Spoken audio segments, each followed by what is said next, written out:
Hello, folks. I'm going to call this meeting of the City Commission to order. And as is our wont, we start with a moment of silence.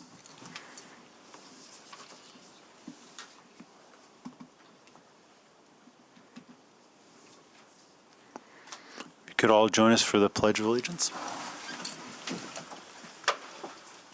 I pledge allegiance to the flag of the United States of America and to the republic for which it stands, one nation, under God, indivisible, with liberty and justice for all. Thank you. And I see we've been anticipated. This is the first moment opportunity for public comment. Roll call. I'm sorry. Let's do the roll call. Commissioner Robbins? Present. Commissioner Perdue? Present. Commissioner Knight? Present. Commissioner Belcheck? Present. Commissioner Kilgore? Present. Mayor LeGrand? Yes. And that brings us to our interpreter introducing herself. Mayor, before you go, I believe Commissioner Sassi had indicated she would be out and had asked to be excused this meeting. Okay. Does that need a motion? So moved. Support. All in favor, say aye. Aye. So that excuses Commissioner Sassi. And if our interpreter is here, if he or she could come up and explain their function in Spanish, since I just explained it in English.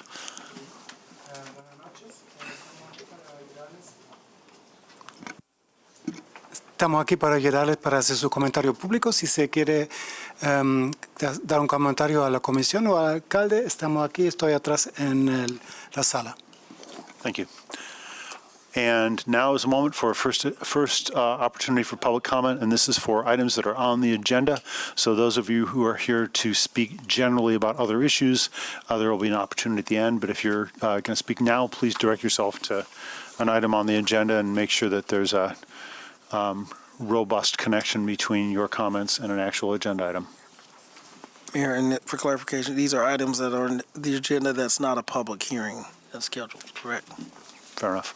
These are items that are not public hearing. And I see Mr. Secchia signing in. I assume he got first place. So if you could introduce, I happen to know him, but otherwise, if you can introduce yourself briefly and say where you live, that'd be great. I'm unsure if this is an agenda issue or not. It's about the wealthy parking corridor. That's actually not an agenda item. So would we be after the meeting then? Correct. Okay. Thanks.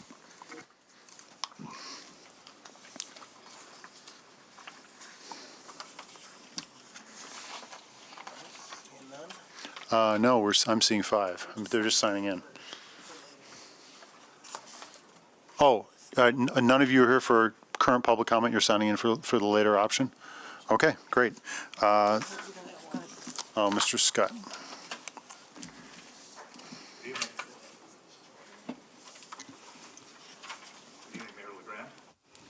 Evening. Is this on? Okay. Commissioners, my name is, first of all, greetings in the name of the Lord Jesus Christ. My name is Daniel Scott. My real identity, of course, is I'm a follower of the Lord Jesus Christ. First Ward resident for over 30 years. I would like to address the ordinance amending Section 1 of the Budget Ordinance for fiscal year 2026, which reads in part, 61st District Court Substance Abuse and Mental Health Services Administration requesting to recognize and appropriate a grant award in an amount of $400,000. The court has been approved for renewal of a federal Substance Abuse and Mental Health Service Administration grant, awarded nationally to continue their drug sobriety court program to include participation and services for those defendants with substance use disorders. I've said here many times, this is not a substance abuse disorder. The Holy Scriptures declare it's a sinful lifestyle that individuals choose to be involved in. More taxpayer money is not the answer. The Lord Jesus Christ is. Again, I've ministered in the Hartside neighborhood for almost 45 years, and I have seen firsthand thousands of lives destroyed by alcohol and drugs, marijuana, cocaine, heroin, meth, etc. Indeed, I was once a drunkard and an addict myself to marijuana until the Lord Jesus Christ set me free through simple faith in his death and resurrection. My great suggestion to you tonight is not to throw more money at this issue, but simply to decrease this scourge in our city by stop giving licenses to these breweries and weed stores. Holy Scripture says, "He that gives alcohol to his neighbor, woe to them." When you okay these licenses, and we can apply weed to that, you're giving this substance, or these substances, to these people. Marijuana, of course, is the doorway to other drugs. I've seen it for 45 years. To cocaine, heroin, meth. Again, I oppose my taxpayer money being used to literally fund the ongoing abuse. Seeing no further comments, that brings us to approval of our prior minutes. Can I have a motion? So moved. Support. All in favor, say aye. Aye. Minutes are approved, bringing us to petitions and communications. Madam Clerk? A communication received from Devontae Harmon Joseph regarding parking sign changes on Henry Avenue. Received and filed. Communication received from Gloria Koch urging the City Commission to take a stand against ICE. Received and filed. Communication received from Mia Mahani, STEM Greenhouse Director of Operations regarding lights on after school. Received and filed. Communications received expressing opposition to a single hauler waste program. Received and filed. Communication received from Wealthy Street businesses regarding the Wealthy Street redesign. Received and filed. That brings us to report of city officers. Again, Madam Clerk. A comptroller's warrant report for the period of September 23rd, 2025 through October 6th, 2025 in the amount of $41,148,527.02 and small claims third quarter 2025 and monthly travel reports. Received and filed. A treasurer's report for the period of September 24th, 2025 through October 7th, 2025. Received and filed. This brings us to our consent agenda, and for those of you in the room not familiar with the notion, these are items which passed unanimously out of committee earlier in the day, and those meetings are generally available on our website, so you can go back and look at them. But otherwise, the otherwise exception to that is if any commissioner thinks that the issue would benefit from further discussion, even having gone through unanimous process in another committee, since not all of us are on the committees. And I'm not aware of any tonight, so that I'd ask for a motion on the consent calendar, consent agenda. So moved. I support. All those in favor of the consent agenda, say aye. Aye. Aye. All opposed, motion carries. Which brings us to a number of ordinances. And I would ask for a motion for immediate consideration of the next two ordinances we have to consider. I'll move. Support. All in favor, say aye. Aye. And first is an ordinance regarding the sewer system revenue refunding bonds. Can I have a motion? So moved. Support. Commissioner Robbins. Yeah, thanks, Mayor. The approval of this ordinance will authorize the issuance and sale of one or more series of sanitary sewer system revenue refunding bonds for which the principal and interest will be payable from the sanitary sewer system revenues. Without butchering a further explanation of this, we did have Mr. Verbrugge at our fiscal committee here this morning that explained the intent of this and as well as how much money this is saving the city. So I'll refer anyone else to go check that out if they have more questions. Thank you. Any questions, colleagues? Seeing no further discussion, then I will call for a roll call vote. Madam Clerk? Commissioner Robbins? Yes. Commissioner Perdue? Yes. Commissioner Knight? Yes. Commissioner Belcheck? Yes. Commissioner Kilgore? Yes. Mayor LaGrand? Yes. Motion carries. Can I have a motion for immediate effect? So moved. Support. All in favor of immediate effect, say aye. Aye. Thank you. Next, we have a let's see, what's our next ordinance? Series ordinance authorizing the issuance of water supply system revenue refunding bond, Series 2025. Thank you. Again, I'd like a motion for, Support. and Commissioner Robbins again. Yep, thanks, Mayor. Very, very similar. It's just a separate ordinance due to these ones being from the water supply system. So I'll again refer people to our fiscal committee chat for more information on that. But that's what that one entails. Thank you. This is also a roll call vote. Madam Clerk? Commissioner Perdue? Yes. Commissioner Knight? Yes. Commissioner Belcheck? Yes. Commissioner Kilgore? Yes. Commissioner Robbins? Yes. Mayor LaGrand? Yes. Can I have a motion for immediate effect? Support. All in favor, say aye. Aye. All opposed, motion carries. And this brings us to our next ordinance. An ordinance amending Section 1 of the Budget Ordinance 2025-11 for fiscal year 2026, Amendment Number 3. Can I have a motion? So moved. And Commissioner Knight.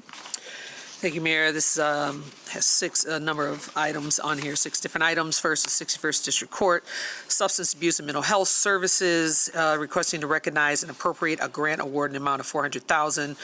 The court has been approved for renewal of federal substance abuse and mental health services awarded nationally to continue their drug sobriety court program to include participants and services for those defendants with substance use disorders. Second one is Police Department Federal Forfeiture Protective Helmet Replacement and Vice Unit Vehicles, requesting to appropriate $140,000 from fund balance of the federal forfeitures to replace soon expired protective helmets for the Special Response Unit. The next is the Engineering Department extension of the ELC Primary Circuit and Wealthy Street Grant Award from Eagle, and that the city was awarded this grant to support the city's project to construct necessary infrastructure for the future solar array at the Butterworth landfill. The next is the Engineering Department area abandonment at 30 Division Avenue. The city was awarded this grant to support the areaway abandonment at 30 Division. The project consists of the abandonment of the areaways at 30 Division North, including removal of concrete area roof, supporting walls, and construction of a new retaining wall. The fifth is 61st District Court carry forward request. They are actually requesting a budget amendment in the amount of $53,010 to carry forward unexpended fiscal year 2025 appropriations that lapsed in June 30th of 2025. These amounts encumbered will be used to pay a vendor invoice for Microsoft government migration that was not received or completed by June 30th. And the last is the Fiscal Services Department Oracle Implementation Project. Fiscal Services Department is requesting a general fund appropriation from fund balance in the amount of $690,500 for the purpose of funding expenditures in FY 2026 associated with the Oracle Implementation Project. Thank you. Any discussion, colleagues? Seeing none, call for roll call vote. Commissioner Knight? Yes. Commissioner Belcheck? Yes. Commissioner Kilgore? Yes. Commissioner Robbins? Yes. Commissioner Perdue? Yes. Mayor LaGrand? Yes. Can I have a motion for immediate effect? So move. Support. All in favor, say aye. Aye. Aye. All opposed, motion carries. This brings us to City Commission resolutions, of which we have one. Can I have a motion to suspend the rules for the next City Commission resolution? So moved. All in favor, say aye. Aye. And then that moves us on to the resolution itself. Can I have a motion for the resolution? So moved. Support. One of us did. And Commissioner Perdue. Thank you, Mayor. On October 21st, 2025, a pending workers' compensation case, Shane Kimball versus the City of Grand Rapids, and a pending labor grievance dispute, GRFFU Local 336 Kimball versus City of Grand Rapids, were jointly presented to the City Commission in closed session. Settlement of these matters was recommended and approved in the amount of $79,750 plus 0 cents in statutory costs and fees. Thank you. Any discussion, colleagues? Seeing none, ask for a vote. All in favor, say aye. Aye. Aye. All opposed? Motion carries. That brings us to public hearings. Our first public hearing is regarding a brownfield plan in the city's brownfield redevelopment authority located at 125 Ottawa redevelopment project. And Ms. Renero is here, but I also know the developers here. So Ms. Renero. Oh, I'm sorry. I need a motion, don't I? Or Support. Do I have a motion? Maybe I don't need a motion for public hearings. Right on. Sorry. So often I need these and I get told I need them. I guess it's better to have a motion than not have, better to have too many motions than not enough. Ms. Renero. Good evening. Hi. Yes. Excited to be here tonight to talk about 125 Ottawa. I do want to welcome up Sam Cummings and Jared Belka with the development team to talk here a little bit more about why it's important. This project's important to them, but just broad brush of the project is this is our second office to residential conversion downtown. Pretty exciting opportunity for the city to add 36 residential units to the existing lead yard building. So this is activation on the floors 2 through 4. The DDA did take this up at a recent meeting for them, considering the pass-through of the tax increment revenues for the project. We've got $11.4 million in total project costs, and I wanted to just highlight the inclusion plan goals at overall participation for micro-local, women-owned, and minority-owned at 30%, or $1.85 million of the construction costs. The ask on the brownfield plan is in regards to mainly demolition and potential rent loss, and to the total of roughly $4.6 million in eligible activity costs. And they are, this project is also pursuing an NEZ tax abatement, and at the Community Development Committee this morning, we did take up that item. Typically, we bundle these, but that was, so that was a bit of a delayed step for the NEZ, but you'll see that coming as well. Sam, Jared, would you like to come up and talk on behalf of the project, please? Thanks, Sarah. This fell off earlier. Hi. Is it okay if I go first? Hi. Sam Cummings. Good evening, City Commissioners. Thank you for your service to our city. I'm excited to be here. This is part 2 of our lemonade strategy in downtown Grand Rapids.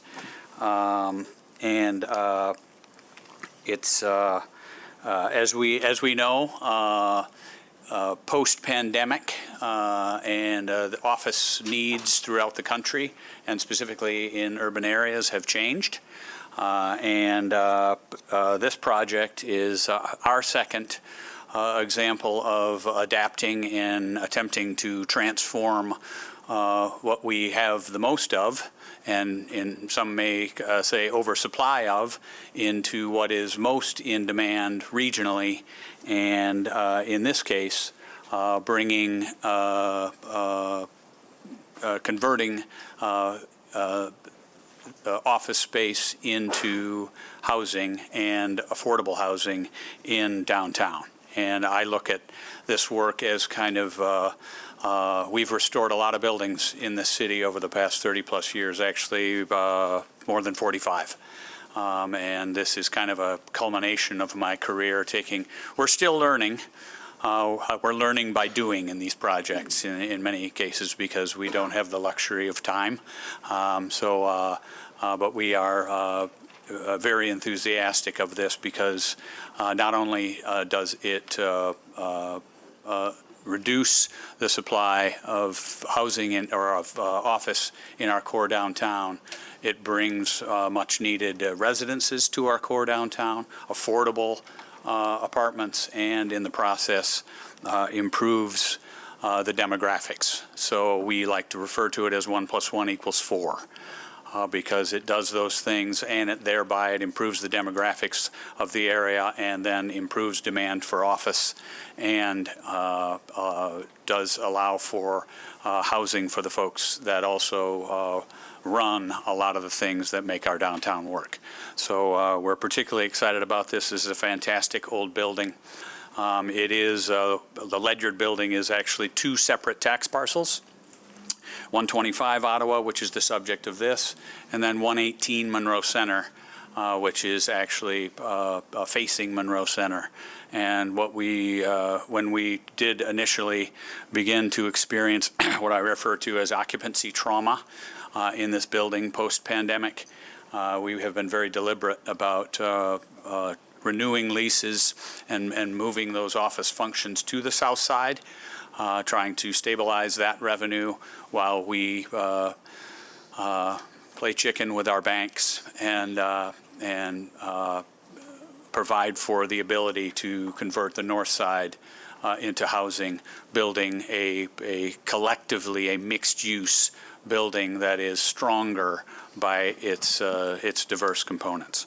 So I think that you have seen the set of drawings that we have that is in your packet. What that shows is a conversion of floors 2 through 4 of the north side, or 125 Ottawa, of this building into 36 apartments. There are 31 bedrooms, 6 twos, and 20% of those units we are working with MISHDA on how we might qualify 20% of those for a significantly reduced rents. The units are surrounding the existing atrium, and this with amenities on the north side of the ground floor along Pearl Street. So I'm happy to answer any questions. Jared, do you want to add anything? I'll just add a couple comments. Thank you. I'll take my notepad off the space bar. Just thank you for your consideration of this. As you know, with your support, Sam and his team are about 40% through 111 Lyon. That was a similar project. He was so excited with that one. He said, why not do it again? So that really kind of pushed him into trying to find the next chapter for this building. Sam touched on it, 20% of the units, at about 22% given the number.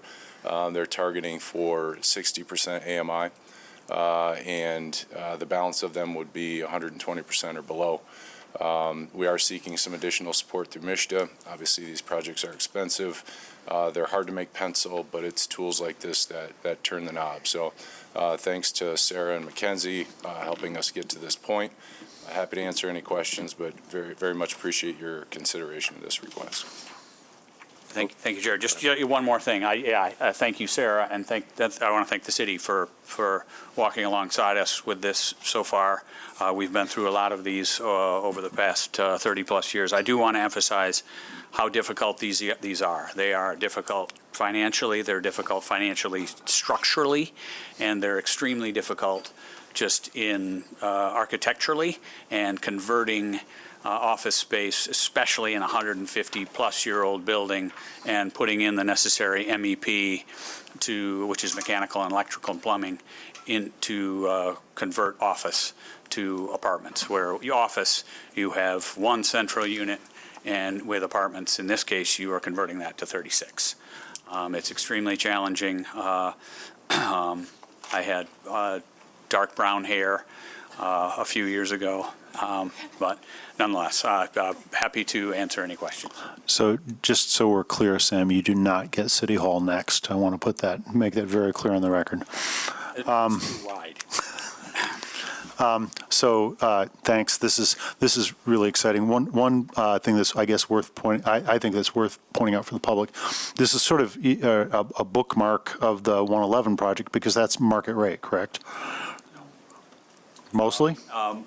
Not all? It's 120% or less, but 20% of it is actually at 100 or less. Yep. So it is 20% of that is also. Okay, so this is a lot of achievable housing, let's say. All of it. In both projects, which is great. And I talk a lot about the 15-minute neighborhood design. I think maybe you've made a 1-minute neighborhood. If that project had been filled with residences 30 years ago when I had a coffee house around the corner, I would have been really happy. So thanks. This is exciting. Commissioner Perdue, you had. Good evening. Nice to see you both. I noticed on the one-pager that we got about the project that there's a mention of a 90% pass-through of TIF from downtown, from the DDA. Wondering if you can speak to that, or Sarah can speak to that, about, just curious about what that amounts to, and Yeah. how that fits into the stack. Yep, so this property is obviously within the DDA, so they take priority for TIF capture. So without their agreement to pass through, there'd be very little brownfield TIF revenue for support for this project. So we spoke with them. Obviously, they have things to fund as well, but they did agree to a 90% pass-through, so 10% of those revenues would be retained. So the TIF table within the plan that you're looking at reflects that 90% capture of the incremental increases based on this project. Okay, so the 4.6 is the pass-through from the DDA? Correct. Okay. Yep. All right, thank you. Go ahead. And the one thing I would add, Commissioner, is it's similar to where we're overlaying in our corridor improvement authorities, so we have TIF districts, same thing, same thing. And I guess this is the point also where I should point out that anyone from the public who wishes to speak here, this is a public hearing, so feel free to come up to the microphone and make yourself heard if you want to weigh in on this. But in the meantime, Commissioner Belcheck? I just want to say it's really delightful to be able to see hard work happening in our downtown core still, and to be able to, I agree with you, being able to turn something into an asset that was sort of falling off and making it housing and vibrant for our neighborhood in the downtown area. I just want to say thank you, and I really appreciate the 60% AMI. As you know, the mixed income is very important, and the attainability as well. And I think that also calling out and highlighting the willingness, 14% minority and whatnot, 15% micro local is not nothing. And we know there are challenges in working with and getting enough suppliers. So I really want to applaud, as a large developer, that you continue to put the effort in there. Thank you. Any other comments, colleagues? Otherwise, not seeing any public comment, I'll declare the hearing closed. Thank you so much. And that brings us to our next hearing, which is a public hearing to consider the new park space at 680 Cesar Chavez Southwest. And our Parks Director is coming up to kick us off. All right, good evening. I am Laura Claypool with the Parks Department. We're here to you tonight for the public hearing with regards to the Plaza Roosevelt Round 2 of the park naming. So the Parks Department went through a very significant design process with the community for a new park in the Plaza Roosevelt neighborhood. It's a $2.3 million project which includes amenities such as a pavilion, plaza space, and play features. The initial naming selection process included a citywide brainstorm where community members could submit their suggestions, a community naming committee, which scored and evaluated the submissions, and ultimately a citywide vote. There were 95 eligible names submitted by the public. The selection committee narrowed it down to a final list of 6, which went up for public vote.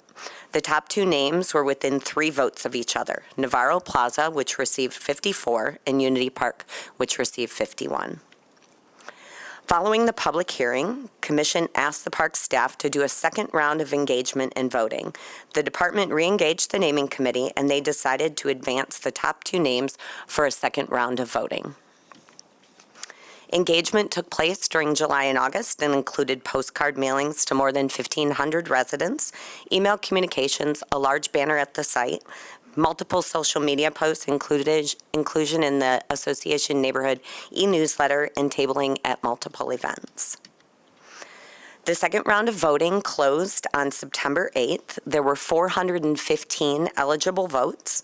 Unity Park received 232, and Navarro Plaza received 183. The naming committee group met again on September 11th to review the results, and they unanimously agreed to advance the name Unity Park. The Parks Advisory Board approved the name on October 1st. Following tonight's public hearing, the name Unity Park will come back for commission consideration on November 18th.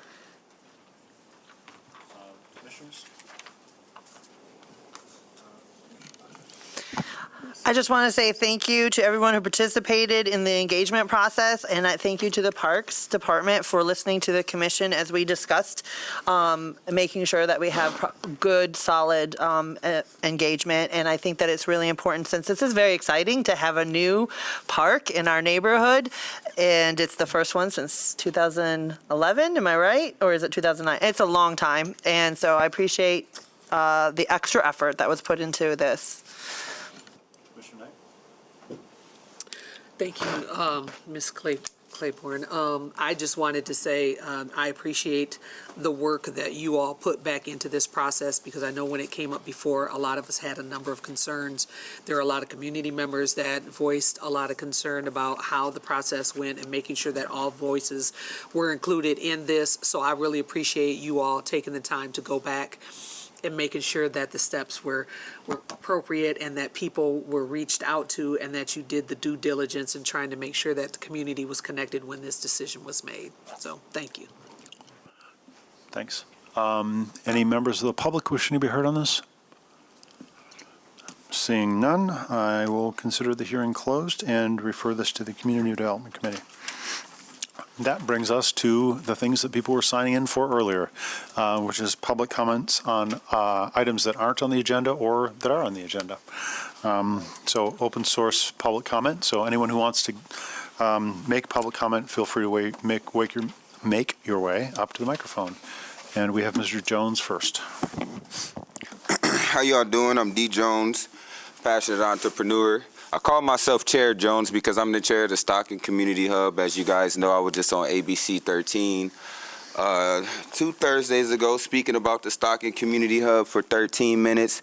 It was pretty cool, and I'm excited to pioneer, excited that the GR Chambers is going to help us with the capital campaign, excited that I was able to speak to Dr. Roby, I believe it was like last Monday or something like that. And the bank that we bank at for the neighborhood organization, I found out that the GRPS Foundation president is the vice president, so we'll be speaking to her. Excited to speak to Sarah Renero. I already spoke to Al Vandenberg. Excited about the tiny homes and bringing Next Steps West Michigan on. So I gave you guys a handout, and this handout that I gave you was very vital. So as you guys know, I am the esports, the gaming pioneer, the person who helped KDL and our school district invest hundreds of thousands. But we have 2 activations for GRPS students. So with us being named the #1 city and by LinkedIn for tech, we have 2 activation styles for the esports finals at the DeVos Place. I'll be going on TV October 27th, and then November 7th, and then November 10th, speaking about this specific event at the DeVos Place. We have 2 activations to actually help our students across our district actually develop their talent. So the first activation style we have is we'll do an esports activation competition at the DeVos Place. We'll be in partnership with the Michigan High School Esports Federation and Ferris State University. The students will actually get a hands-on experience, actually learning the competition style, competing, and they'll learn the production at the competition. Ferris State University has the only esports broadcasting degree in the state of Michigan. So this is a cool, unique opportunity. This is actually going to get experience on these students' portfolios and their resumes. Also, if you thoroughly look at the document too, the second activation, for all 3 days, for all of the high schools, colleges across the United States, the students across GRPS, our local school district, will be able to actually handle the production for 3 days, for Friday, Saturday, and Sunday. So the entire time that the colleges and universities are here, they'll be working with Ferris State University and the Michigan High School Esports Federation to actually work on the broadcast. So everything that you see from the broadcast and everything will be done by our students. This is the best of the best opportunity at the Billionaires facility, ethically being able to enhance our community and beautify it and enrich our students and have them hands-on with the learning experiences that they truly need for the 21st century. I know this is going to be the future, and I'm going to be the guy that everybody looks to and be like, D. Jones, you're the reason why my kid got a scholarship and that he has his name on her, she has her name on her portfolio at the DeVos Place, bringing the largest esports finals in the United States. I'm looking forward to those TV interviews. Thank you.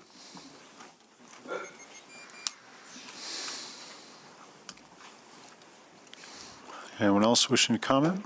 Mr. Secchia. That's a tough act to follow. So, long-time listener, second-time caller, I think. Mark Secchia, resident of East Grand Rapids, building and business owner in downtown Grand Rapids. And I'm here just to talk a little bit about what's going on in Wealthy with the street being redone and everything and some of the communication issues. As a person, I clearly support removing lead from pipes. I support bike lanes. I support making our downtowns cute and walkable. I support government being efficient. You're going to break in the road once, you might as well do everything you want to do at the time. But we all want stuff, and sometimes the cost is too high. So in this situation, and you'll hear from people speaking tonight, we have someone who just bought a business. 80% of their traffic's coming off the street. It's people pulling up and parking. It's Uber Eats drivers picking up orders. Somebody bought a building. Where are their tenants going to park? Where are their business customers going to park? Somebody else here just redid their lease, and they have a retail walk-in business with a tiny parking lot behind that they already have parking issues. Now people are going to be more encouraged to park in there. This project seems to be removing about 40 to 50 parking spots on the north side of Wealthy Road, kind of from you go Lake Drive on down. And it was like a communication issue. It feels like for about 2 years, city was saying, yep, we're not going to touch the parking, it's fine. I believe that went from like 2022 to 2024. Then recently in October, they heard this is going to happen in the spring and you don't really have a say in it. So I'm here and a few others are here just to kind of say maybe pump the brakes. Let's maybe do this in a better way and be more inclusive of businesses and not just the bikers. Thank you.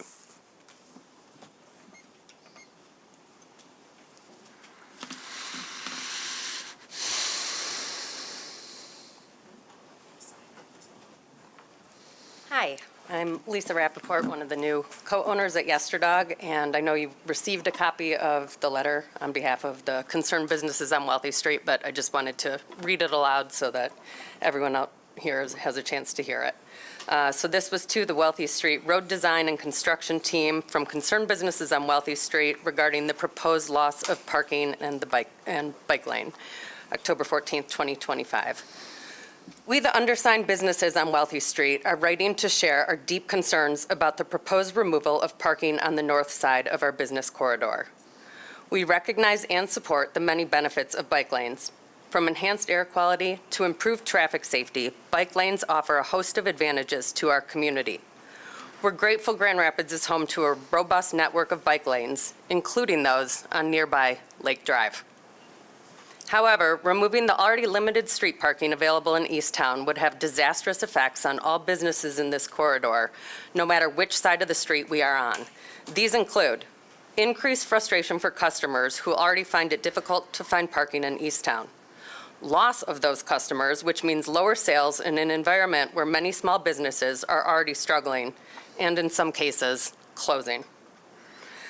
Lack of loading zones, which makes receiving deliveries incredibly difficult for businesses. Obstacles for service and emergency vehicles, which could slow police, fire, and other emergency responses. Elimination of convenient carry-out parking, which will hamper DoorDash, Uber Eats, and other delivery services. More traffic, congestion, and crashes as drivers repeatedly cruise for the few available spots. Heightened conflicts over securing one of these rare spots. Challenges for individuals with disabilities who will be forced to park farther away. Traffic spillover into neighborhood streets, which will cause frustration for area residents. We strongly encourage you to support the local businesses represented in this letter by maintaining the current parking on the north side of Wealthy Street. Signed, The New Yorker, Wolfgangs, Yesterdog, The Pita House, The Local Epicurean, Vinyl Alchemy, Mi Pueblito, Cycle Sam's Smoke Shop, Lux Nails, Cottage Inn, Jude's Barbershop, BC Pizza, Owens Properties LLC, J. Patrick Jewelers, Carmody Painting, Lord Beauty and Cosmetics, Shea Olga LLC, Float LLC, Jimmy John's, Billy's Lounge, Mulligan's Pub, Pizza Hut, Easttown Sports Bar, Tia's Play Cafe, Wealthy Street Bakery, Brown Butter Creperie, Tamales Mary, Easttown Pediatric Dentistry, the East Building, Asada, and Zodiac Lines. And there were many more, but in the interest of time, we just hit the ones right in that little area of Wealthy Street. Thank you.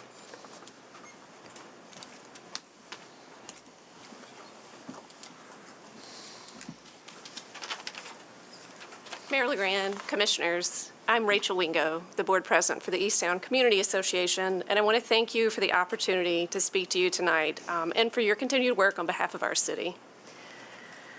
I want to begin by recognizing that our neighborhood values the success of our business district just as much as we value the safety and connectivity of our residents. We believe the right path forward is one that strikes a balance between the business community and the people who live, walk, and bike in Easttown every day. As a board, our perspective on this has shifted over time. Early on, we shared the concerns raised by business owners, especially around parking. But through ongoing conversations, we learned that parking on Wealthy Street was going to be removed regardless of whether a protected bike lane was included. Once that became clear, it made our support for the protected design very straightforward, because the question no longer became parking or bikes, but instead, what is the safest and most productive use of the street space that remains? Given that choice, we believe a protected bike lane is the option that best serves Easttown. Wealthy Street is already heavily trafficked by cyclists and pedestrians of all ages. Without protection, people biking, walking, and driving are too often forced into conflict. A protected lane creates clarity and predictability for everyone, including drivers, and significantly reduces the risk of harm. We also know that when streets feel safe and comfortable, people spend more time in a neighborhood, stopping at shops, eating at restaurants, and connecting with their community. Protected lanes support that kind of environment. They work hand in hand with walkability and walkable commercial districts that are the most resilient ones. Finally, this project aligns with the commitments to our city, the commitments that our city has already made to improving multimodal transportation, reducing barriers between neighborhoods, and building a cleaner, safer, more connected Grand Rapids. Wealthy Street is a key link in that network, and building it right will benefit residents, families, and businesses. We're ready to work alongside the city, Mobile GR, and our business community to ensure the final design reflects both safety and economic vitality. Thank you again for your time.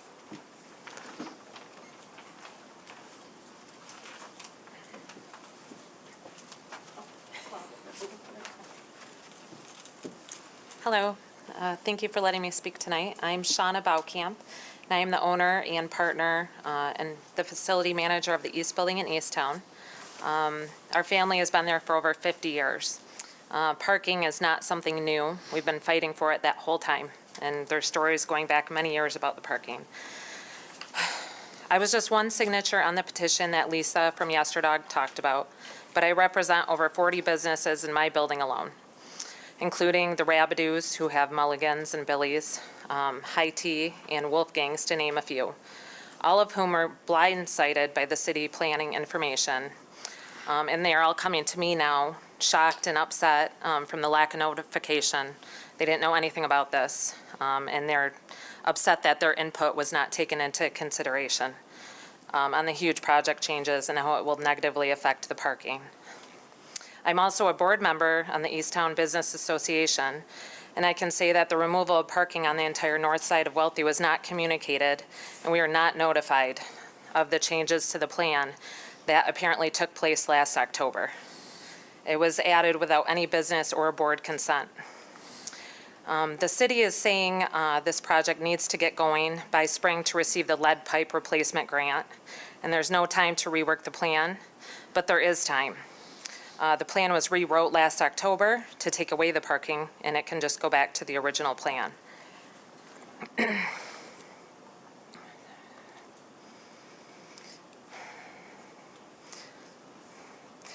There is already a bike lane on Lake Drive, the next street over, and rarely do we see bikers. It's ridiculous to take the easy access customer parking on Wealthy away from the businesses. There's not even any funding on the plan to remove snow there either, so they're just expecting, apparently, the businesses to do this as well. The zones would be eliminated with no solution. The businesses have been there for 50 years, and they should have been taken into consideration for the plans.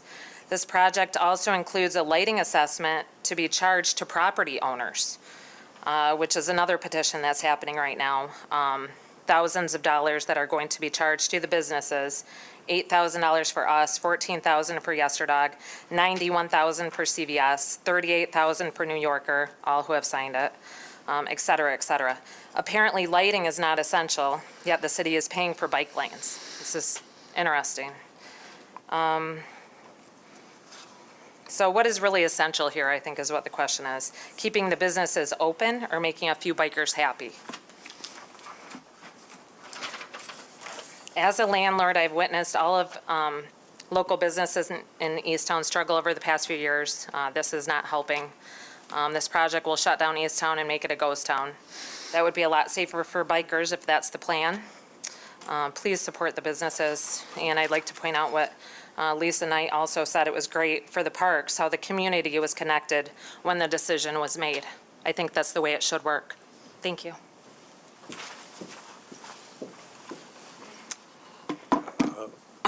Good evening, City Council members. My name is Delmar. I go by Deli. I'm the owner of Zodiac Lines on Wealthy 1443. I'm here today to object to the proposal of the street parking in front of my business, the removal of street parking in front of my business. I want to be clear that I'm not against the process or bike accessibility. I understand the value of creating a safer, more connected city, but this plan directly affects local businesses like mine. We haven't been given fair opportunity to discuss or vote. Decisions like this should involve people who are most impacted, like business owners, employees, and residents who live there. Street parking in front of my business is critical.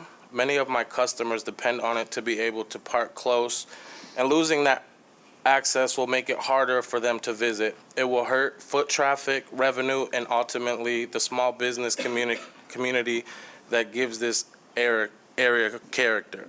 I am asking the council to pause this decision until there has been a proper public input and engagement. Let's find a solution that supports both bike safety and survival of small local business owners. Thank you.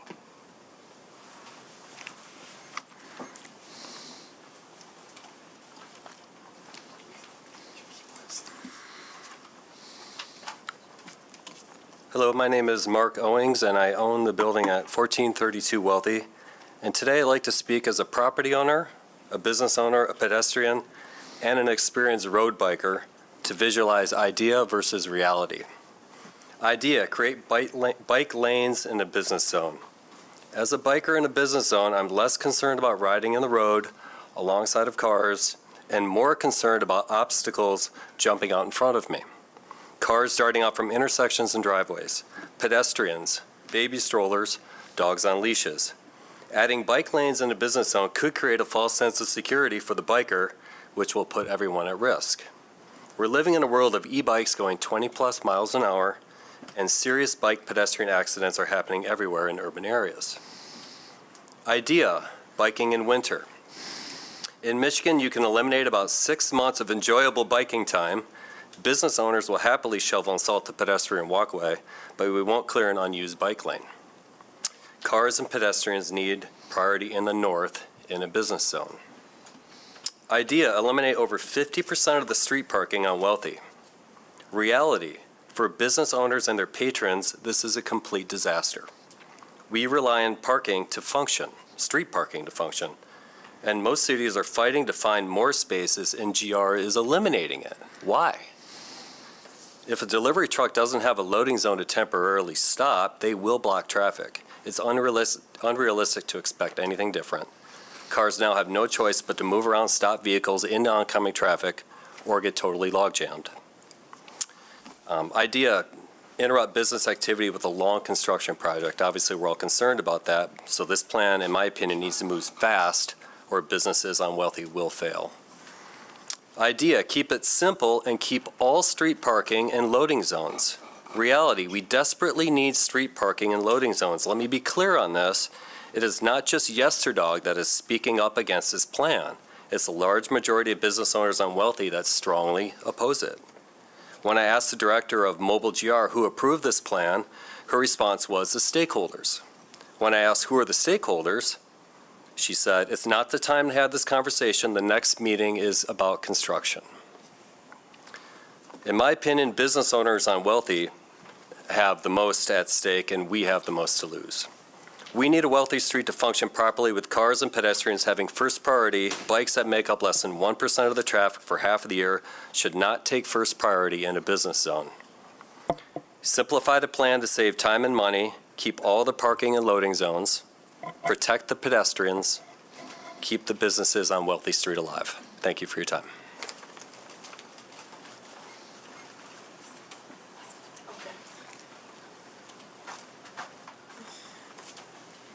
Hello, everybody, Mayor, Commissioners.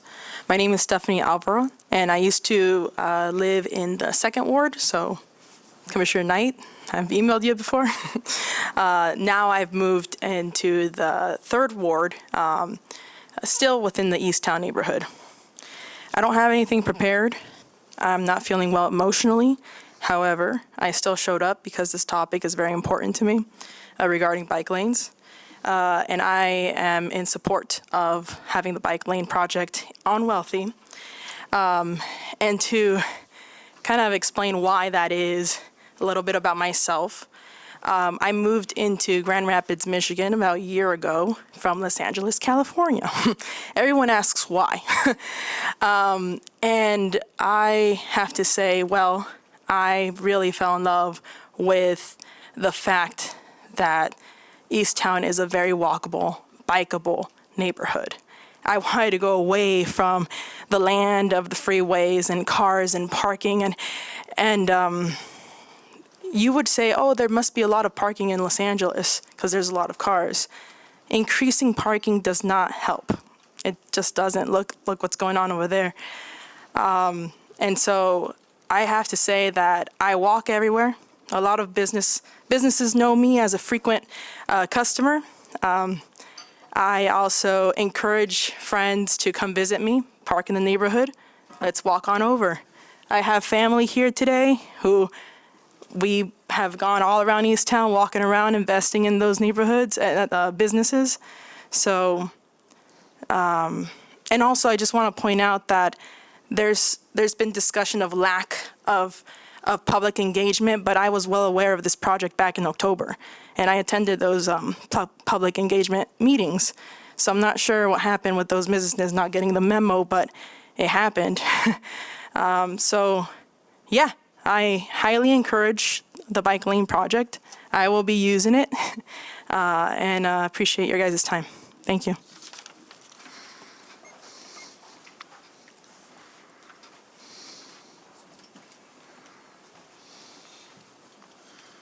Hi, good evening. My name's Joe Jamal. I am the owner of the New Yorker Menswear. We've been there for 50 years. And I can kind of speak back, my family's always owned the business. I can speak back to 50 years ago when that business was open. Easttown was a bit of a ghost town. There was not much there. But through blood, sweat, and tears, a lot of businesses fought hard to stay there, fought hard for the community. More and more came in. And it is a thriving business district at this point, a thriving community. And really thinking about the bike lanes, the one thing that's really frustrated me about the whole project at this point is the fact that the bike lane itself, as it's drawn up, really only goes through the business district. It stops after the business district. It doesn't connect to any other bike lanes. We already have the bike lane, which goes through Lake Drive. That, when it went through, we lost parking, we lost loading zones. That was okay. You know, we had other options. We had Wealthy. We had other streets we could use. But taking away Wealthy, which is kind of the center, if Lake Street is not, then Wealthy is the center of that business district, really puts us at a very limited capacity for convenient parking. There might be parking in the area. There are some lots. But when it comes down to convenient parking, especially for those businesses on Wealthy, and whether it's the north or the south side of Wealthy, those businesses need parking. They need loading zones. There are many other options that we can look at as far as making the area more accessible, making it safer, more walkable. I don't think the bike lane and removing parking is that option. So kind of in closing, the main thing when we really look back at how we've gotten here is collaboration and really finding time for both sides of the aisle to collaborate and come up with a solution that works for everybody. I don't think that occurred, and that's all we're asking for today. Thank you.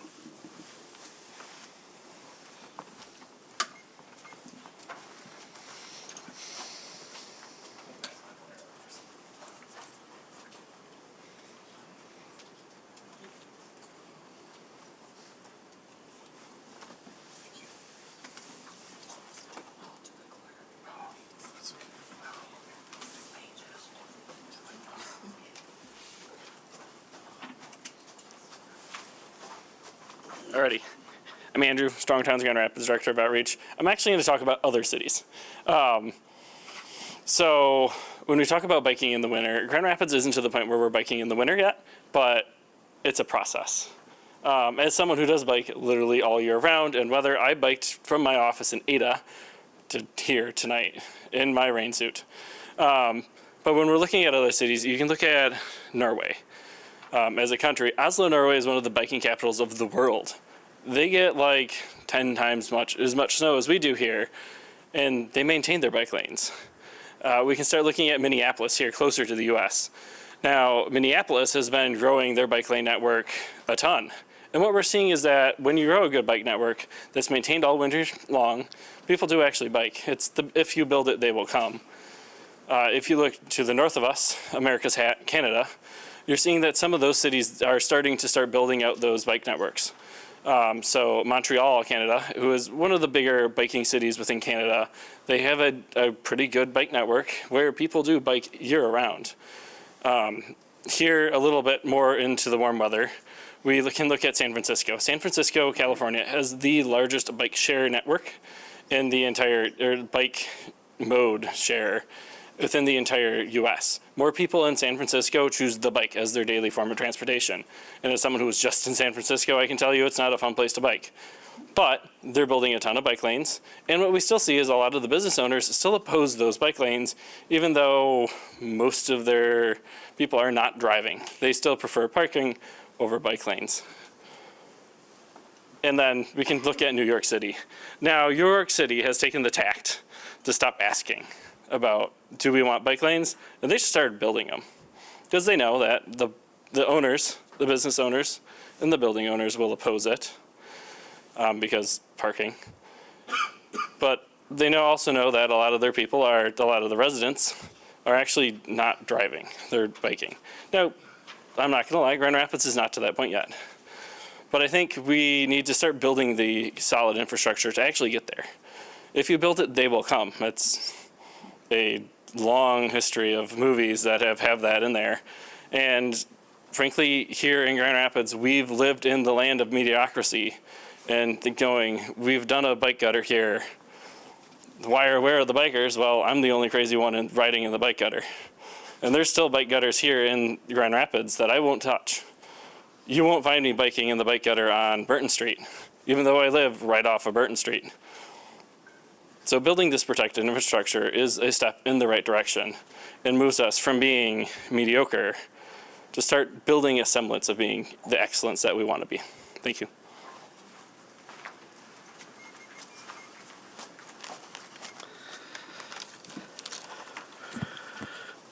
I'm still Daniel Scott.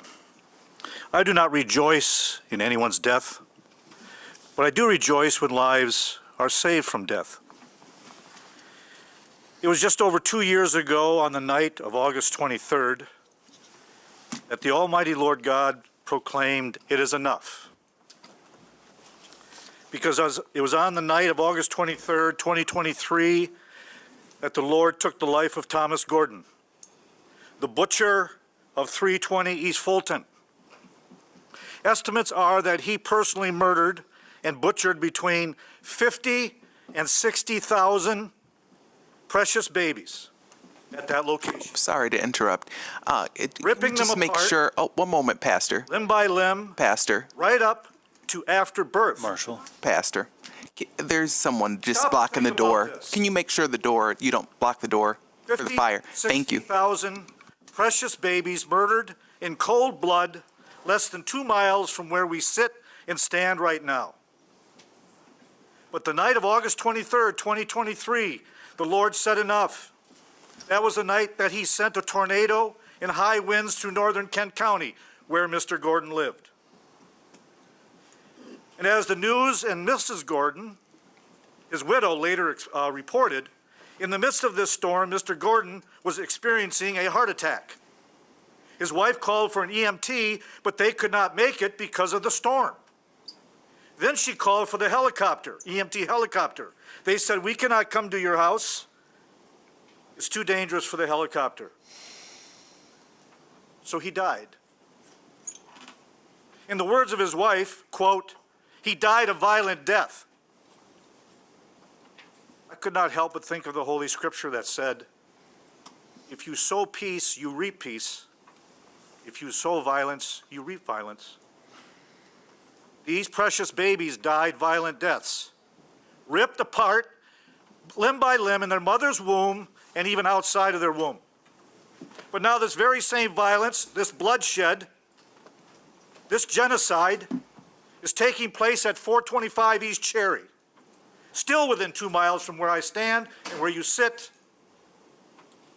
100 babies a week on average are murdered there. 100 babies a week, not counting Corewell Health and Metro Health. Please, may we do more to stop this violent bloodshed.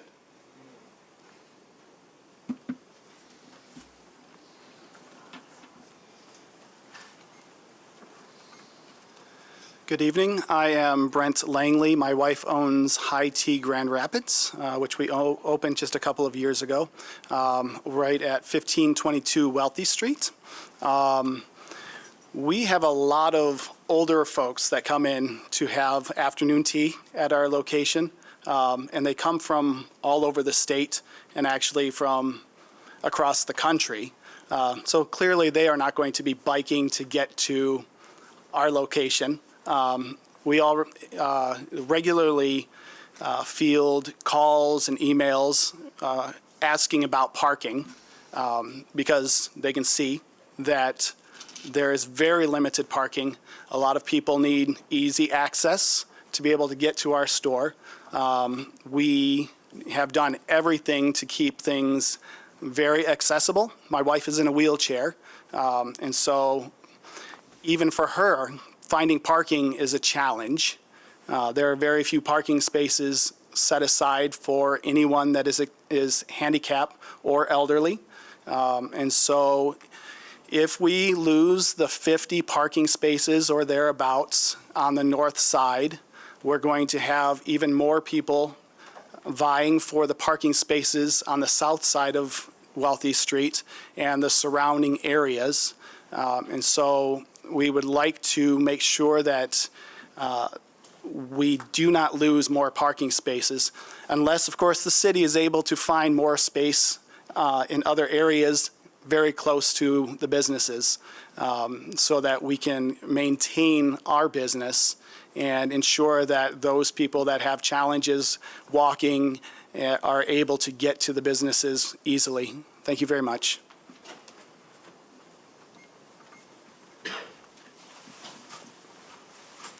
Hello, Commissioners. I am Laura Sessa. I'm a Second Ward resident, frequent visitor to Easttown, and a policy analyst with Strong Towns Grand Rapids. So Andrew already gave you some of our literature on this topic, but I wanted to call out a few things based on what we've heard today. One is that, these bike lanes are being added to make a few cyclists happy. I want to be clear, it's not about making us happy, it's about keeping us alive. There is significant and a wealth of data from cities around the country that shows that investments in micromobility make our roads safer, less congested, and more accessible for all users, not just cyclists. Cities like Chicago, Minneapolis, and Portland have all invested in protected or separated bicycle infrastructure, and in turn, their rates of fatal crashes have dropped anywhere from 30% to 60%. But then there's also an assumption that removing parking is necessarily bad for business. On the contrary, the wealth of data we have from North America shows that this simply is not the case. In fact, bike lanes are great for business. A good example of this is the Indianapolis Cultural Trail, an 8-mile urban bike and pedestrian pathway that cuts right through the heart of downtown. Estimates put the economic impact of the trail as high as $3.6 million, with nearly $1 million in impact to residents and over $500,000, almost $250,000 to retail businesses. Property values along the trail more than doubled.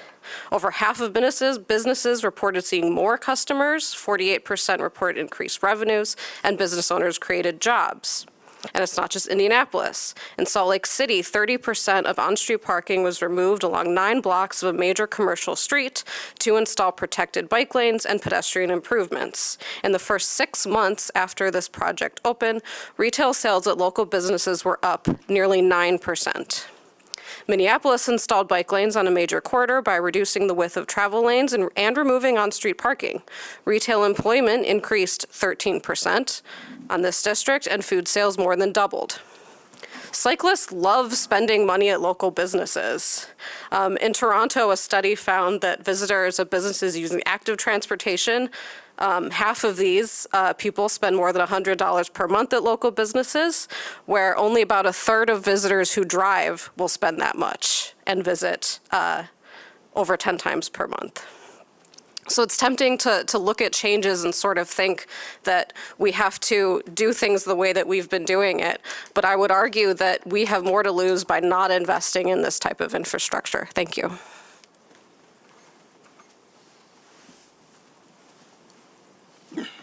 Hello, I'm Adam Williams, Second Ward resident and also an affiliate of Strong Towns Grand Rapids. I'm here to express my support and appreciation for the city's ongoing investments in pedestrian cyclist infrastructure. That includes the proposed Wealthy Street redesign as well as the recently completed Ann Street redesign, which I use on a daily basis. The ability to safely and comfortably move around our city is both economic development and development of the social capital which makes our neighborhoods safe and comfortable places to live. I have the pleasure of serving on the city's Vital Streets Oversight Commission, and I've participated in the development and public engagement of so many plans that the city has adopted, that this body before me has adopted. I just think when the city adopts a plan or establishes a goal, it should follow through on that. That builds civic trust. So I just ask that the city and its staff stay the course, and in doing so validate the meaning of the many hours our neighbors and neighbors who I've encouraged to participate in those engagements regarding the Vital Streets Plan, the Bicycle Action Plan, the Master Plan, and the various area-specific plans. So just thank you, and let's stay the course.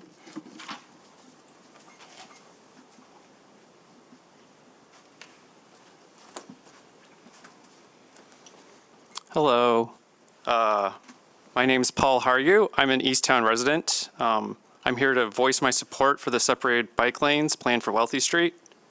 I've lived in Easttown for 24 of my 34 years. I grew up on Gladstone around the corner from a Subway that would become Harmony and a Blockbuster that was now a dentist office.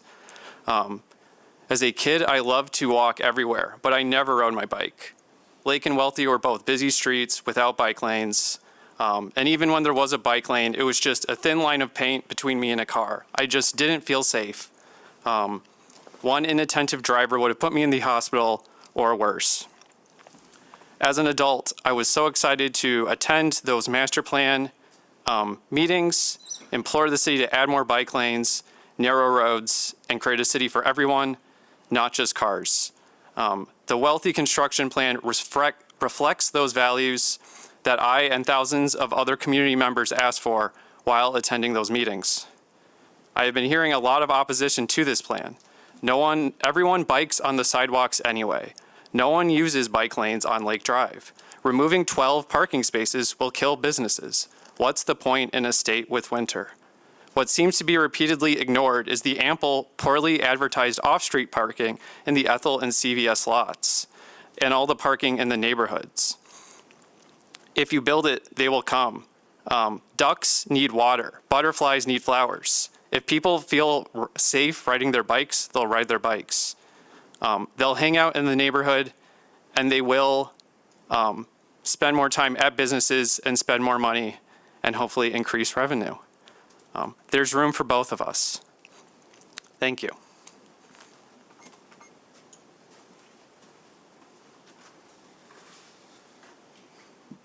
Hello all. My name is Matthew Barnaby. I also live in Easttown. I just wanted to thank you for including bike lanes in the proposed plan. People are struggling, and I think it is time to shift focus from the more costly transportation and into more affordable transportation methods. I've come to Easttown for decades now, and I can tell you I've been coming back because it's a great neighborhood, not because I've been able to find a great place to park every time. However, I do just want to call out that the proposed design I did see, it looks like it would be blocked at intersections and crosswalks, which might cause issues, as well as I saw issues with the street connections on either end of the proposed plan. But that is all. And also, there used to be a podcast recording of these meetings that I used to listen to, and I don't see those anymore. If you want to look into that too. Thanks.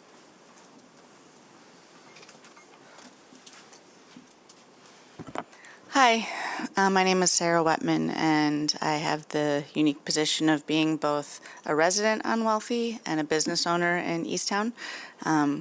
My two businesses in the Easttown area are That Early Bird and Quarantinos, which are directly affected by the Lake Drive, similar to what's going to be happening on Wealthy. And I would just tell from our perspective, we've lost 50% of the parking. We've lost the loading zone on the north side of the street, the south side of the street. And if the goal of these projects is to make our neighborhoods safer and to slow down traffic, I can say with great experience that we are not seeing necessarily a slowdown in traffic, and I'm actually seeing a lot of potential accidents happening because of the fact that without the loading zone on the other side of the street, people are stopping anyway. Semis are parking there anyway, and it is hampering the flow of traffic. It's certainly determining, it's keeping people from using the bike lane anyway. And the bike lane isn't consistent, so we have half a block down, there's a entire block of Lake Drive that doesn't have the bike lane there. So as we're talking about the Wealthy plan, the bike lane is going through East Grand Rapids only to Carlton and then connecting over to Lake Drive. I walk, bike, and drive from my residence on Wealthy to our businesses. We have the Lake Drive, it's done. But we have an abundance of side streets that, I consistently use side streets as navigational tactics because I wouldn't want to drive necessarily on Wealthy. It's been devastating getting from COVID to today as a small business, as restaurateurs.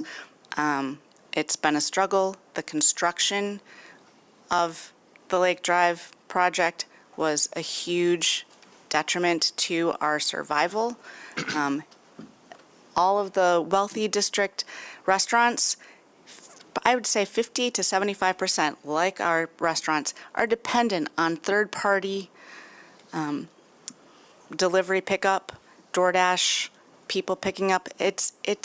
Everyone is on the cusp every single day. You've, I'm sure, seen, there's just been a new rash of restaurants that have gone out of business.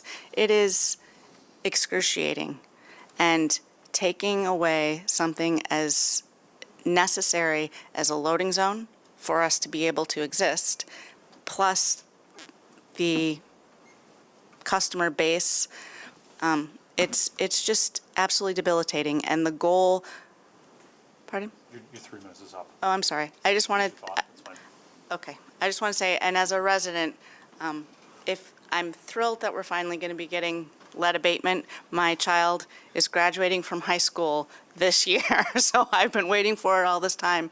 And the speed of the project is the only other thing I wanted to mention. Obviously, they're talking 3 to 5 years, death knell to these businesses.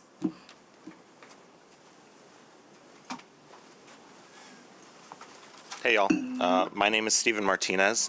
I'm the owner of Asada on the corner of Wealthy and Ethel and the co-chair of the Easttown Business Association, board member on Uptown Inc., and former president of the Easttown Community Association. Last week I signed a letter asking the city to reconsider the removal of the parking spots along the north side of Wealthy Street in Easttown. Like many of my neighboring businesses, I am concerned about the potential impact of losing that resource, especially following the road work, which will undoubtedly result in losses in foot traffic and revenue, affecting our ability to stay afloat during already economically difficult times. I think this is a valid concern, but I'm also concerned that the level of fear and misinformation surrounding the details of this project will undermine our ability to get the solutions and resources that we desperately need if we are going to survive the challenges ahead. Over the last week, I've seen some false and exaggerated statements made about the amount of parking being lost, the availability of loading zones, and the city's intentions and methods in planning this work.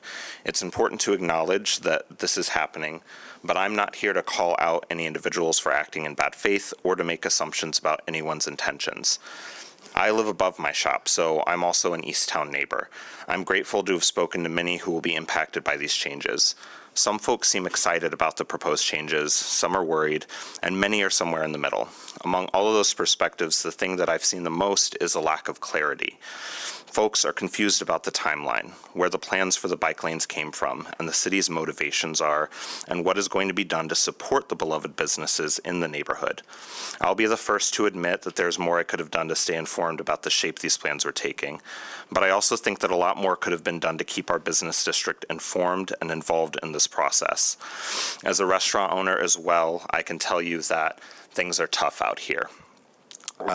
How can we be expected to chase down information about a road project that has been continuously delayed and changed over the last several years, while we're also working 100 hours a week to keep our lights on and our staff employed? On Thursday night at the planning meeting, I was told in no uncertain terms that the parking was going away, period. I don't know if that's true, and that's not a fight that I'm here for. I'll leave that to my neighbors and other businesses. What I do want to ask for is more communication, more engagement, and more involvement from the local businesses. What I'm seeing is a lack of clear communication, and I'm not seeing people coming in and speaking with us directly and engaging in a proactive way. And I think that that would make all the difference here, especially with the amount of confusion that's happening with this project. Thank you. Appreciate your time and consideration.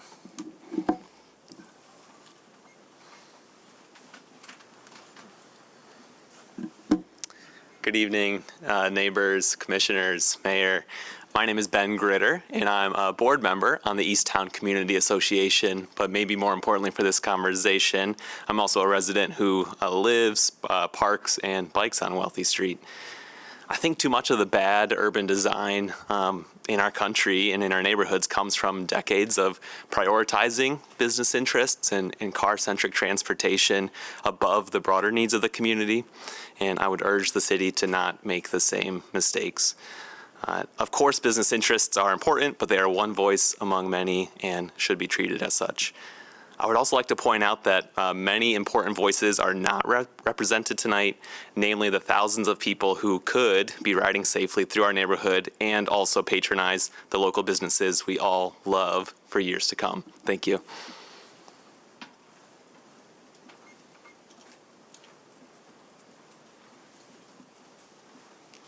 Hello, thank you everyone for taking the time to listen to us and our comments. My name is Kevin Romanek, and I own Vinyl Alchemy. It's a small retail business between the New Yorker and Yesterdog, two tent poles of the Easttown community. They've been there almost half a century. We all know that. I'm in a unique position between them to see how often the parking is used out in front of these businesses, which is all day, every day, all year long, 12 months out of the year, with even during the winter time, the terrible Michigan winters, there's still people out there.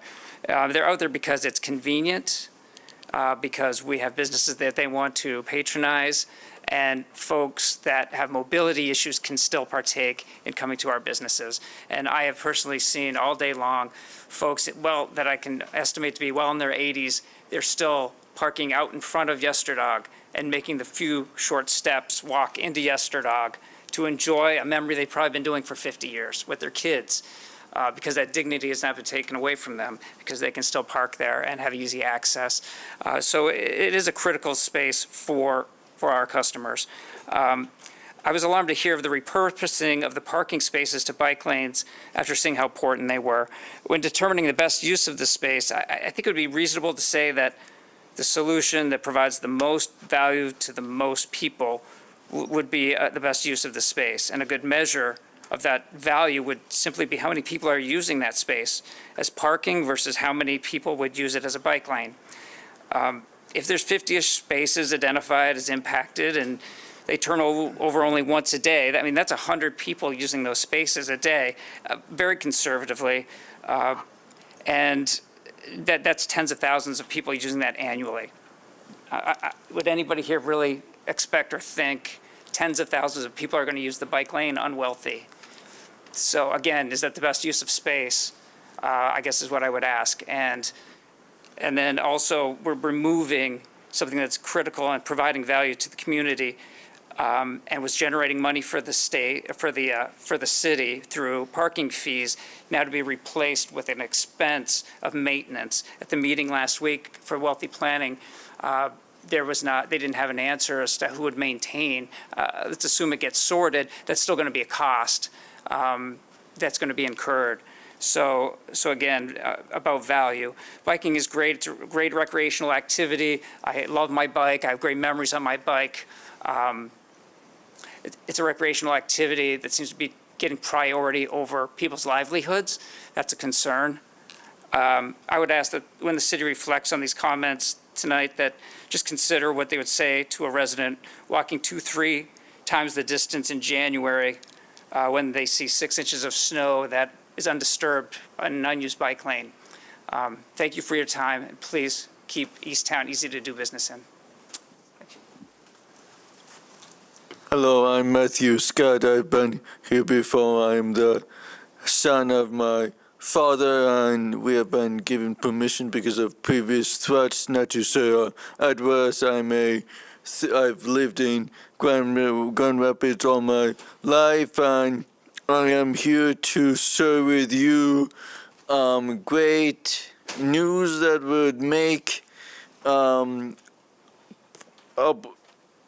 pro-life people happy, and that is we recently found out because of the lawsuits that the largest planned genocide building in murder factory in the United States is closing, and that's in Houston, Texas. So that's closing, and now we're praying that will spread here. And we had a time of prayer, and we prayed for you last Saturday, as we do every day. And I was just like you too. The Lord is coming back soon, and I would like to see you in heaven someday. Thank you.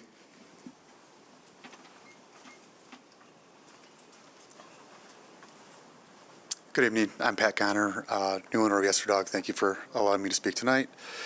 I'm expressing my opposition to the proposed bike lane for Wealthy Street and question the fairness of the process. Let me be clear.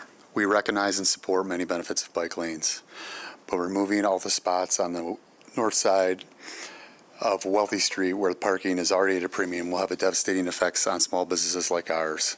The city has failed to effectively engage all stakeholders to secure input into this plan. We are asking you to take a pause and come to a decision that supports small businesses and residents. In October 2024, the communication from the city did not have a removal of parking. Yet a year later, in October 2025, the city redesign on Wealthy included removal of parking in addition to bike lane. Why the drastic switch without significant input from businesses? Where was the public input on this massive change? If you want small businesses to thrive, why remove parking spaces for a bike lane when there's already one steps away on Lake Drive? This plan would forever negatively change what's now a strong business corridor and a jewel of Grand Rapids neighborhoods. This plan would make it harder for customers to get to us. We have many customers that have limited mobility. This would be a big hindrance to them. You're eliminating a convenient carry-out parking for people who want to pop in, services like Uber Eats and DoorDash. You're making, you potentially could cause more traffic congestion, create headaches for neighbors, residential streets, increased parking, all these negative effects on top of a 3 years or more construction plan to repave Wealthy. Construction will be hard enough on our business district. Removal of the parking on top of that will be catastrophic. As a new business owner, I'm really concerned about this process. The city has not sought out and listened to small businesses, which sets a dangerous precedence for other neighborhoods around the city. If it can happen in Easttown, it can happen anywhere. I've personally talked to many people about the redesign. I've heard a lot of opposition, even from some cyclists. The common theme is don't take away parking in the heart of the business district. This is a defining moment for Easttown and the city that will fundamentally change our business district for the worse if implemented. Let's take a pause, let's collaborate, let's work together, all of us, businesses included, to get this right. I would urge all of you to please collaborate. It's sad to me that we're at this state right now where we have a lot of division. I don't know how it got to this point. I don't know why the city told everybody the parking was going away no matter what. I think that's led to a tremendous amount of this confusion. There was, that was told to many of the neighborhood groups, the associations, and it didn't have to be this way. And it's sad. I hope that we can collaborate and continue discussions. Thank you.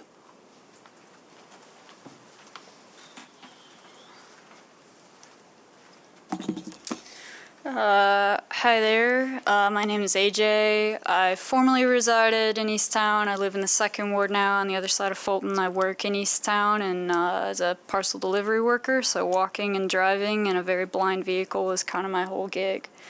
I'm here though because this has been brought before the commission and I feel that it is important to address this project as a piece of the Vital Streets Plan as well as the larger city master plan, which was very radically co-constructed with neighbors and residents. So I just wanted to highlight a couple of things based on that angle. For one, the Vital Streets Plan has a variety of goals, including mode share, equity, vision, traffic reduction, health, age-friendly community, and climate change.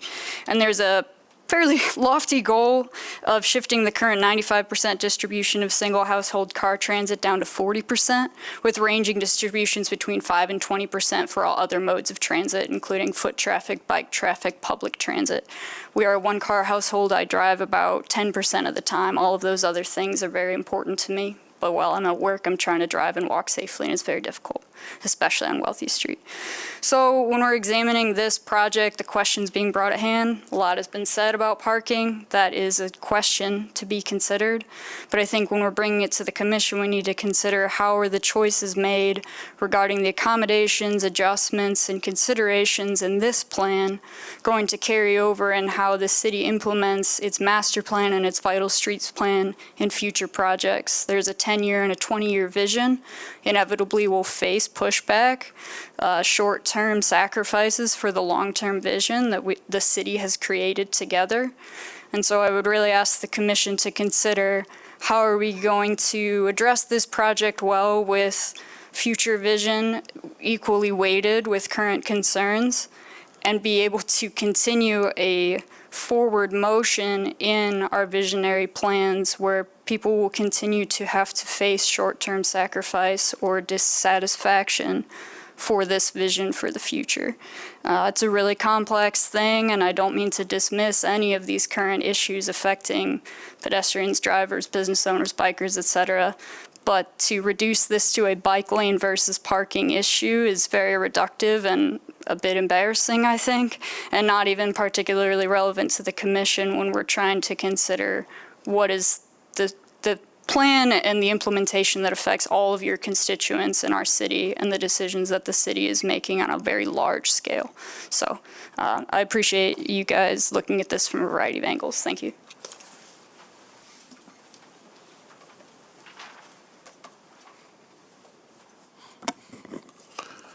Hello, friends. Mark from Grand Rapids.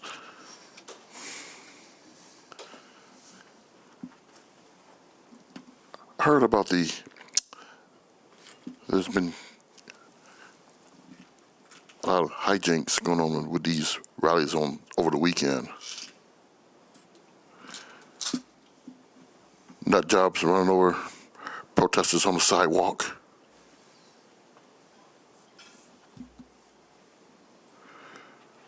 These so-called protesters going after ICE agents, which is a lie. The ICE agents themselves, as I said before, vast majority of them came from hate groups. It's already been proven. And the orange felon wants to build his big giant ballroom with taxpayer money.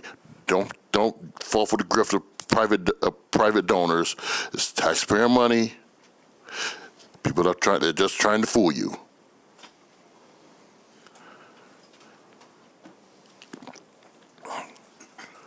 And it's going to happen again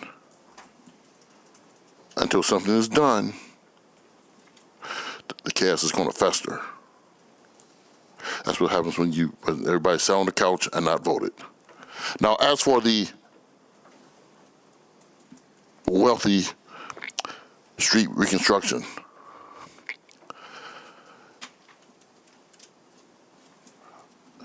the bike lanes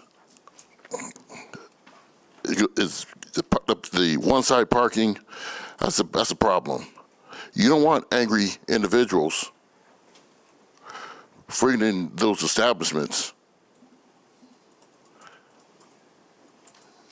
and they will have to walk across the street where you got nut jobs driving recklessly all over the place. It's a big problem. And I get the loading zones and everything else. You know, as far as the Uber Eats and DoorDash stuff, I don't trust them people. There's no telling what might happen after they leave with your food.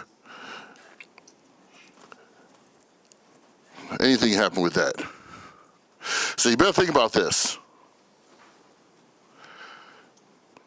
Because one side of the street with no parking, that's going to be an issue.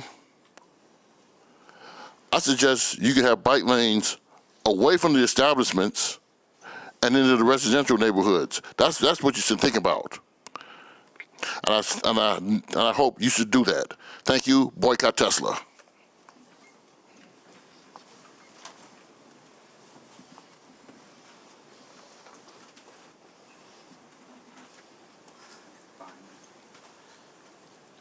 Hello, my name's Remy. I run the cobbler shop, the last shoe repair and leather repair in the city. And I need that parking. My clients come and go. That's it. You know, please save the parking. I guess I don't want to beat a dead horse, but parking's very important for my business. Thank you.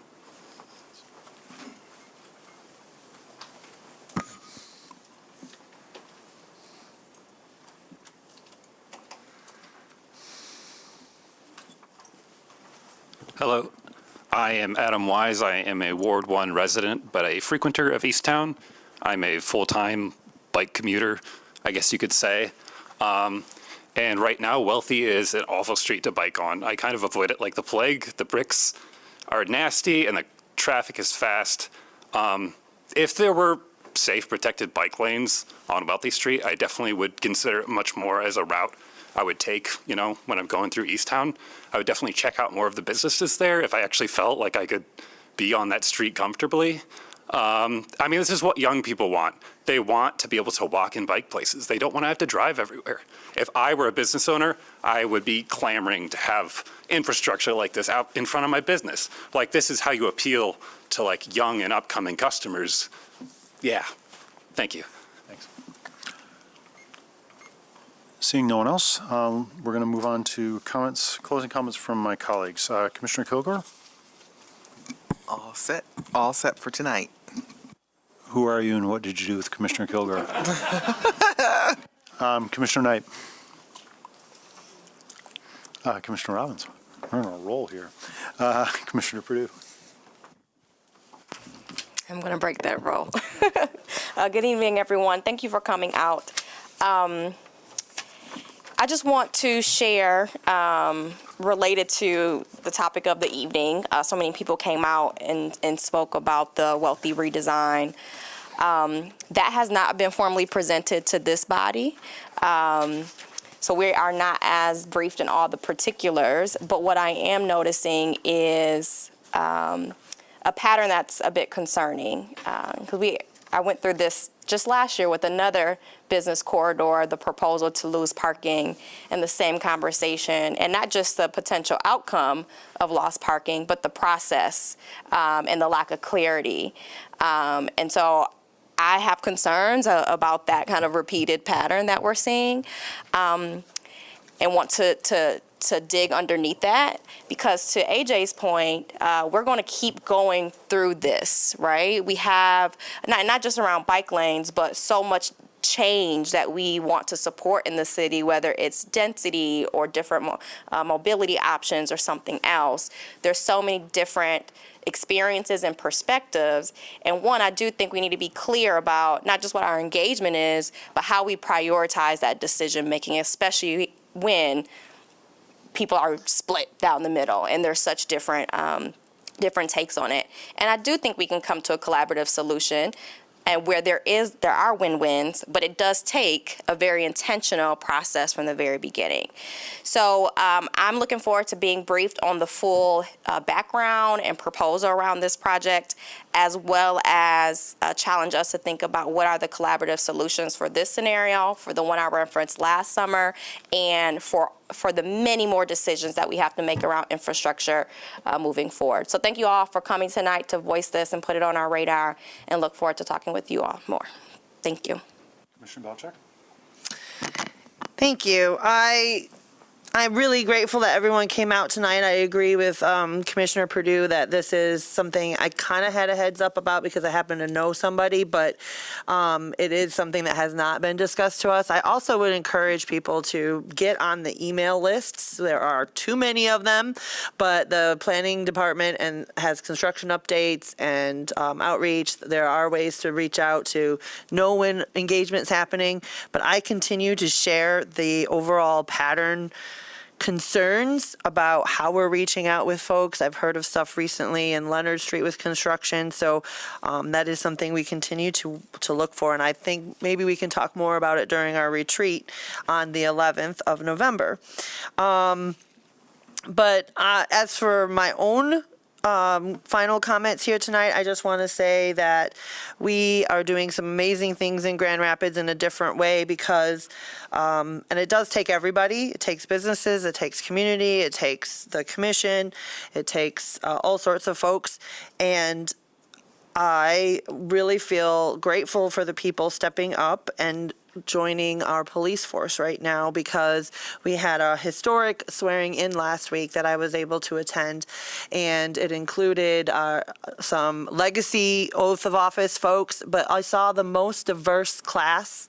It's also the third academy class to be completed for the year, which is very cutting edge, and we are now at a place where we can really be fully staffed, quote unquote, and be able to build that community outreach, that community policing that I think so many of us are looking forward to. So I want to say congratulations to all of the cadets passed recently this year and the recent ones on this particular week. But again, it was a diverse class, a lot of Hispanic folks, a lot of African American folks, a lot of other regular faces that you see, and I think that this is important. So we need to cut through some cultural barriers that talk about what kind of things do you want to do to serve your community in the future to our young people. And on that front, I celebrated WMCAT's 20th anniversary, West Michigan Center for Arts and Technology. They do training for jobs as well for older, regular adult people, but also a lot with high school students. And I'm really proud of the work that they're doing in the first ward, but for the entire city. And I encourage everyone to celebrate with them. I will be holding my constituent hour at next Tuesday at 2:30 at WMCAT, and everyone's invited to come and see the place and have a conversation with the director there, as well as myself.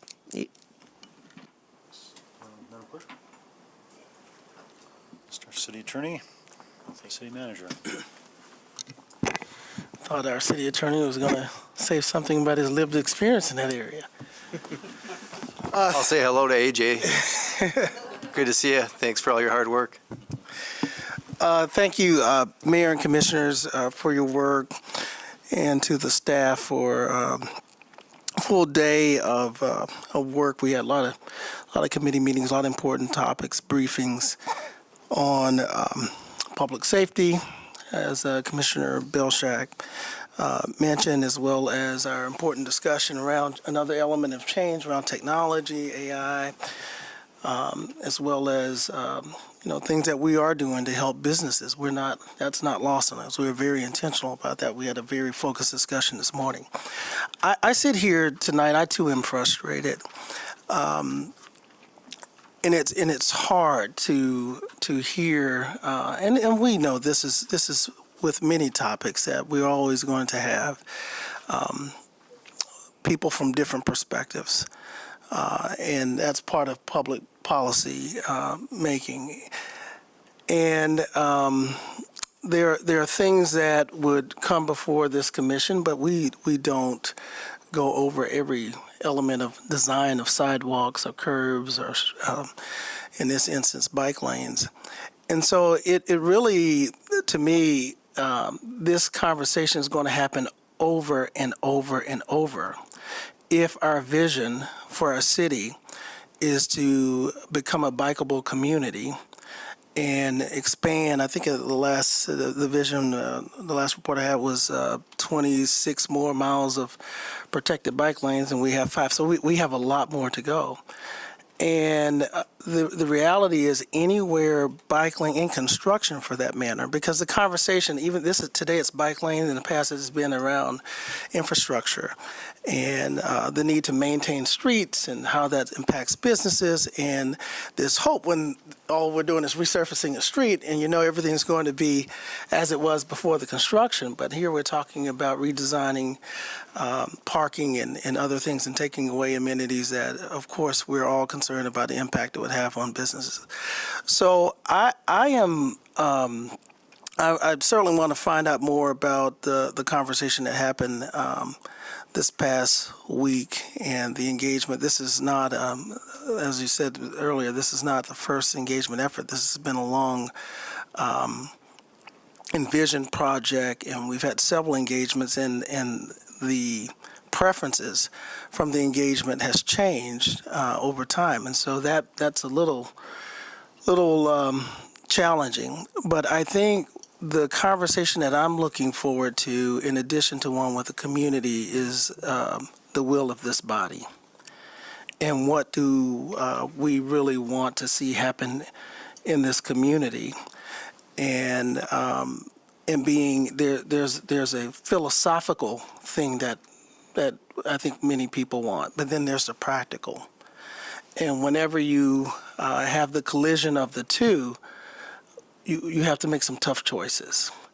And this staff will follow the direction of this body based on the policy and priorities that you have. Now, I get the point, the way we execute in terms of engagement and communication, but if it is the preference of this body to prioritize a certain type of infrastructure in neighborhoods and communities, and then that is what ultimately gets executed and potentially will cause some of the conflict that we're hearing now. And I understand there's a way to do it, but I almost think even if it were perfect engagement, I think some of the same businesses that are here today, if it was perfect engagement, the decision was the way the outcome it was today, there will still be this tension between disrupting the business corridor to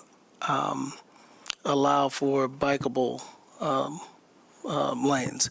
So I appreciate the feedback tonight. It just underscores for me, I think we had this conversation before, but perhaps without the context of some of the specific tensions. And so I'm going to be following up with the staff and to see how, I think someone asked, tap the brakes. Don't know what all the implications of tapping would be. I heard funding considerations. I'll get more details on it, but I would like to have that discussion, not so much about a specific street design, but just in terms of what is the preference of this governing body with public work projects. Thank you. Well, thanks, everyone. I wrote down on my sheet the word I wrote down partway through was "wow." So, what was I inspired by? I just watched a really impressive, thoughtful round of civic engagement, and it was a vanishingly small part of it that ever veered into dismissive language or not taking the considerations of the other side seriously. And so I'm glad to live in a city where that can happen. There's a real discussion here, and there's a real conflict. But I'm just amazed at how respectful the conversation was around that real division of opinion. And that's kind of what keeps democracy working, is the ability to disagree with each other, muddle through to whatever the solution or the action is going to be, live with the consequence as a byproduct of balanced engagement, but along the way not imputing malice to people who disagree with you. So thank you all. I was just incredibly impressed to see that tonight. Many of you know I sort of have a foot in both of these worlds. I am on my bike a lot, and I long for a world in which I don't have to. And everyone in here who bikes knows what will get what I'm saying. The safest way to bike in a standard American city is to assume that everyone's trying to kill you while you're doing it. And I'd love to live in a world where I didn't have to assume that everyone was trying to kill me in order to bike safely. On the other hand, I've started a lot of businesses in this community, and I'm glad we're past the days when a past mayor, who shall remain nameless, but it's before Mayor Bliss and before Mayor Hartwell, told my colleagues at our Four Friends Coffee House downtown when Monroe Mall was gonna get closed for a good long time to reopen it to cars, that to make an omelet you had to break a few eggs, and we were the eggs. So I'm glad we're past that point in the city, and I'm glad no one told any of the business owners here that they were eggs. I think that we're committed to always getting better at what we're doing, and I think that that's absolutely true of the staff that we have working for us up and down through the city. And I know this commission is committed to listening deeply and committed to listening deeply and weighing the pros and cons. It is true, and city manager, you're not wrong. Sometimes it's a choice. It comes down to, as much as we might want to avoid binary thinking and reductive thinking, and it's my least favorite thing in the world to do. But sometimes, if it's a question of do you do X or do you do Y, that's where the decision comes down. I personally suspect that there may be space here for having some more thoughtful interaction, particularly on the pedestrian engagement, because personally, I think that pedestrians are our most important form of transport. And so conversations about how do you get goods across a street if cars aren't stopping for you because you don't have a loading zone on your side of the street, that's a pretty important conversation. And so I hope that we can continue, and I hope that we can yet make progress in this conversation. That's not a promise that we're going to pull everything to a screaming halt, because as a couple of you noted, and I think our city manager suspected, there may be some use it or lose it funding issues here. There's always complexity in these issues. So thank you all for coming out. Thank you for the engagement. There are other ways and other places and other formats to do this besides the formality of coming and having your 3 minutes on the microphone. And I know that you'll all be willing to do that going forward, and we will all be willing to do that. But thank you for this round of civic engagement. With that said, I'm going to end the meeting. So thank you.